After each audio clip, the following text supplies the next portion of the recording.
Speaking with Josh Holland, when it comes to spending bills, the GOP has been willing to burn it all to the ground over what they want. Over the weekend, they proved that even as the country suffers from the effects of the economy stopping shutdown, Republicans will sooner give up negotiating than finding relief for Americans. What does this all mean for working families in the desperate need for relief? Alternet's Josh Holland is with me today to discuss. Hi, Josh. How's it going? Hi, Julianna. How's it going with you? Okay, we've got the lights back on. All right. You know, everyone watching here knew my lights were off. I said it 100 times. I don't know how people live in Florida or any of those southern states that have their lights turned off all the time. Every time a hurricane comes, I guess generators are popular there. Yeah, but, and right in the middle of a heat wave. Yeah, I'm sure that was pleasant. No, I mean, yeah, no. Well, we only had cold showers, so I guess things even out. What can I say? Yeah. So can the Democrats deliver relief for working families? Where are we? We are in a very bizarre spot where Republicans seem to not understand that they are in charge 3 months before an election, and they're refusing to provide much needed aid for states and localities and schools. Even as they push to reopen schools, they're not providing funding to, enhance school safety. The lifeline, the unemployment lifeline that's been so important for tens of millions of workers, expired at the end of July. Now, Donald Trump thinks that he can patch together some sort of executive relief package, which is woefully inadequate and basically is Potemkin relief bill.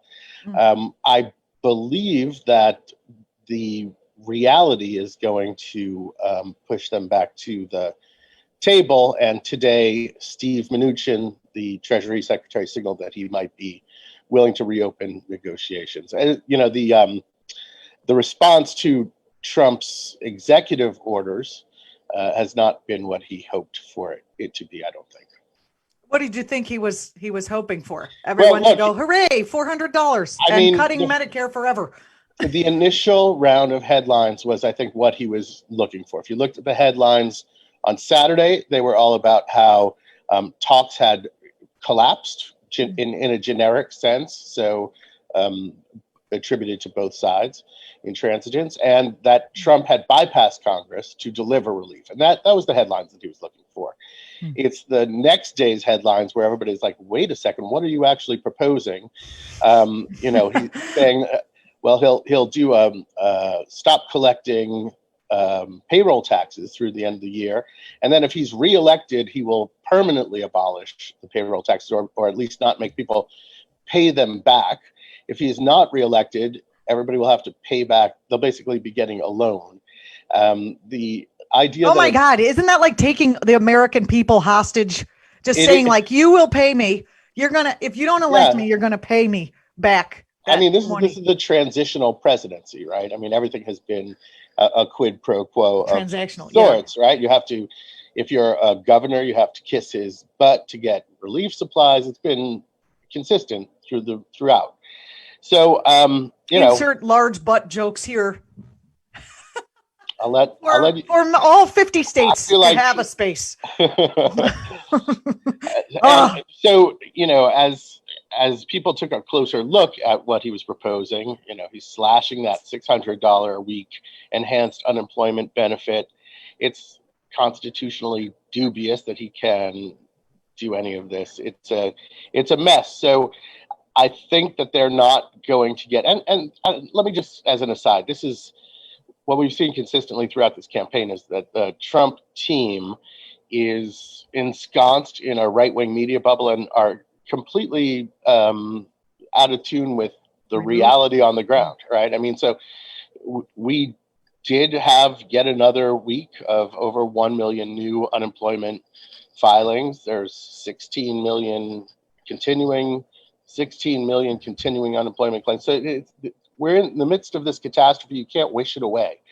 And, this has been their guiding principle. Let's get a headline. Let's manage the PR. And let's not manage the actual substance of either the public health crisis or the the economic crash that it's caused.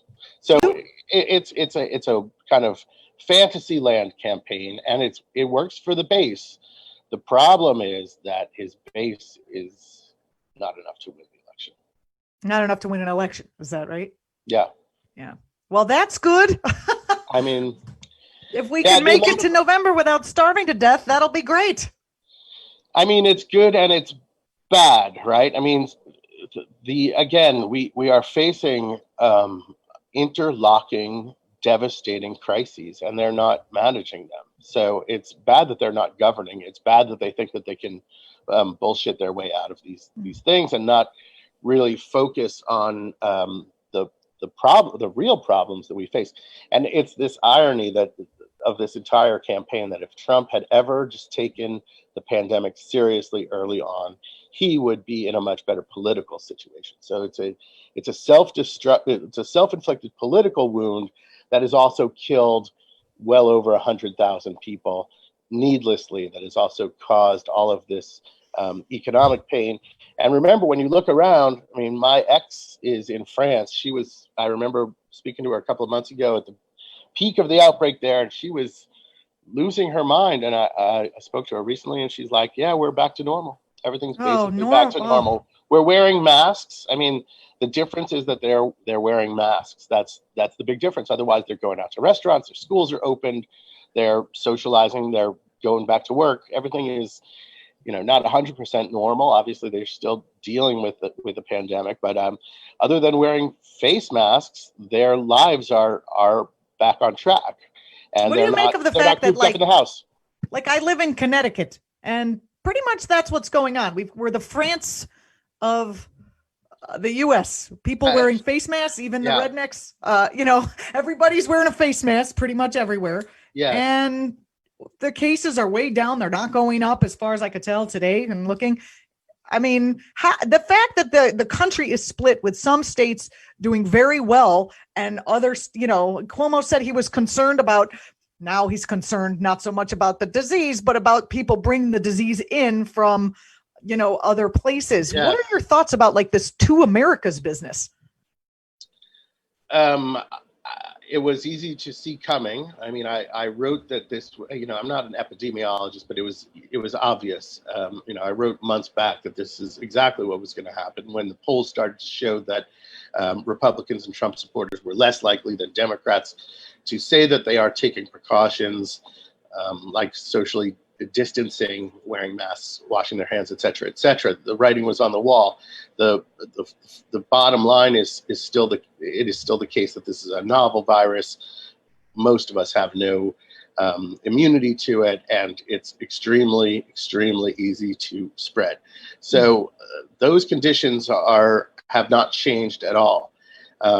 It was easy to see it coming. It's easy to see that this trend will continue because you see states where they are, in Georgia, we saw that viral photograph of all those kids like jammed into the hallway of the school. Well, guess what? That school closed down after 9 people tested positive with COVID. You don't have to be an infectious disease expert to see some of these things. Or even you don't even have to be a high school. The high school students aren't infectious disease experts, and they saw it coming. You just have to believe the science. That's the bottom line. And we have a significant faction in this country that does not believe the science, and that's why we have. That's a major contributing factor to why we have the world's biggest outbreak by far. But I would caution against being too cocky also, because where I live, we've contained the pandemic very well. We don't have a lot of new cases, and yet people are going back to indoor dining during a heat wave with central air conditioning systems. There's some evidence, some studies that have shown that central air conditioning systems can spread the virus even when people are maintaining 6-foot social distance, et cetera, et cetera. So we'll see. Okay, that's horrifying. We'll see. I fear that we will, whenever you relax your vigilance to any significant degree, I think you're going to see cases spiking. And I worry about that happening here.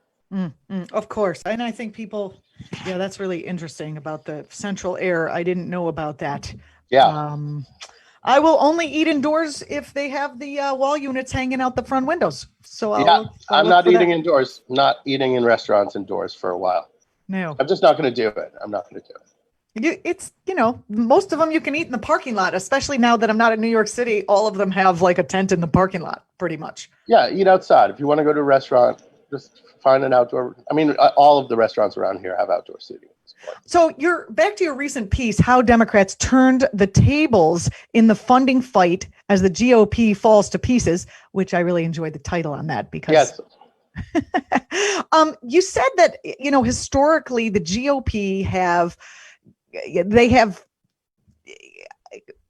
A structural advantage in these things. I mean, yes, and the since gunpoint negotiations, you called them. in the gunpoint negotiations. So since the Tea Party takeover in 2010, there has been no it's been impossible to pass major spending bills in the normal order, right? Where the House passes one and the Senate passes one, then you get together and you do reconciliation, then the president signs it. So it has been policy making by hostage taking, with fiscal cliffs, sometimes with the debt limit looming, and typically what happens is that Democrats, because they take governing more seriously, they end up blinking.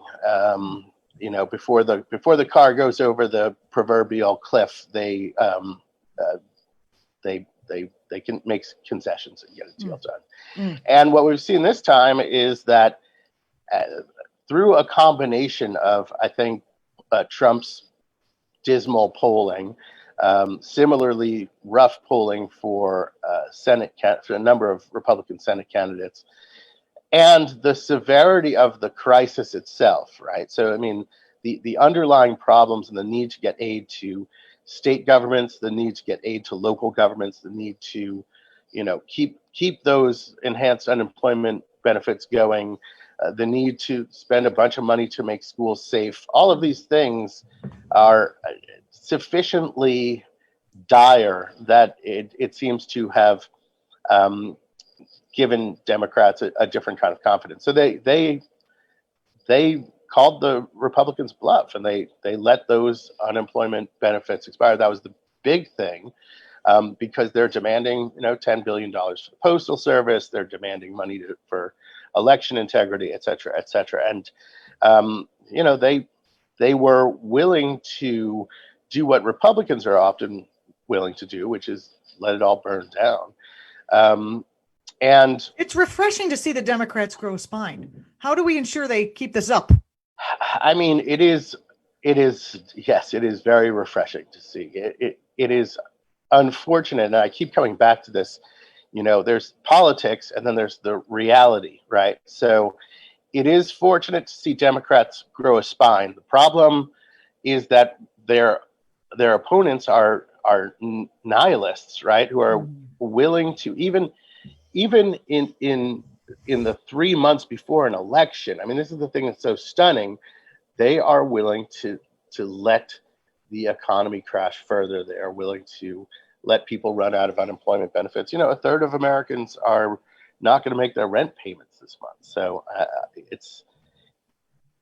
is good to see Democrats show some spine. It is extremely unfortunate that in this wealthy, developed democracy, their opponents can't get it together to provide the relief that we really need. I mean, showing a spine is nice. It's kind of like, the mom who doesn't do much when her kid's playing in the road until a car comes and they see the cliff right at the doorstep. But how can what are your thoughts about, if Democrats are finally standing up because they see the writing on the wall? I think it's past time that they stand up. What they have to do something beyond stand up. Stand up was at Bush, like we're way beyond this. What do you see from your vantage point as tactical maneuvers that Democrats have to do? I mean, Trump is saying he's not going to leave. And then if he does decide he's going to leave between November and January, he is talking about destroying the whole government and not leaving any, if you watch Bill Maher this past weekend, they're running sort of war games about what the Republicans might do if he loses, and they might not give him the codes. They might not give him all the things they've been doing. Your thoughts about what Democrats Democrats aren't necessarily resistors, but I think Democrats have to turn into resistors. What do you think that the Democratic Party needs to do in order to protect this country? Well, when it comes to the election, the integrity of the election, it is an all hands on deck kind of thing. We had a piece at Alternet running through some of the things that not only Democrats need to do, voters need to do it. The biggest thing that we can all do is make sure that there's a significant margin of victory, because all of the schemes whereby Trump manipulates the electoral college or somehow clings to power despite losing the election hinge on a close contest in which he's backed by the Republican establishment. If it's not a close contest, he will not be backed by the Republican Party, because it will be a step too far for their own interests, right?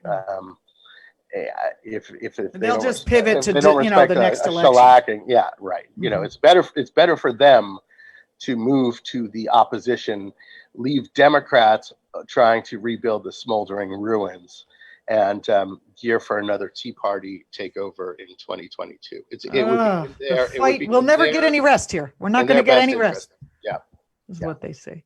The big thing that we have to hope for is that we don't get this, look forward, not look backward thing when it comes to accountability. And, we need to we can't take the Obama, let's not look backward. Let's look backward and throw them in jail. How about that? Let's do that. I think that's a good idea. We're speaking with Josh Holland, the host of We've Got Issues, writer for The Nation, amongst other things. What's coming up on the podcast this week? I don't know. I don't have a guest book yet. Yes. It's Monday morning. It's only Monday. It's Monday morning. Yes. You probably want to see what. Usually I speak to you on Thursday, and I'm able to report what's going on. But it's Monday morning, and I don't know what's on the podcast this week. Well, what was on last week? In case people didn't. We had Amanda Marcotte on, and she was Amanda wrote a book called Troll Nation. We talked about the NRA. We talked about the kind of devolution of Republican politics into this stew of conspiracy theorism and stuff. Awesome. Sounds fabulous. Yeah. Follow Josh at Joshua Hall on Twitter. Joshua Hall, I'm going to miss not seeing you at Netroots Nation this year. Yeah. It would have been this coming weekend. Yes, it would have. They invited me to do it virtually, but how do you drink? Yeah, right. The whole thing is seeing each other in our pajamas in the, seeing our elected officials in their pajamas in the hotel lobby. That's what it's about. Yeah, all drunk. I will be very sad to miss you this year. Hopefully we can see each other. Hopefully next year. I don't know. We'll see. Or some other way. When you visit your mom, like I said earlier. Yes. Josh, thanks so much for joining us. I appreciate it.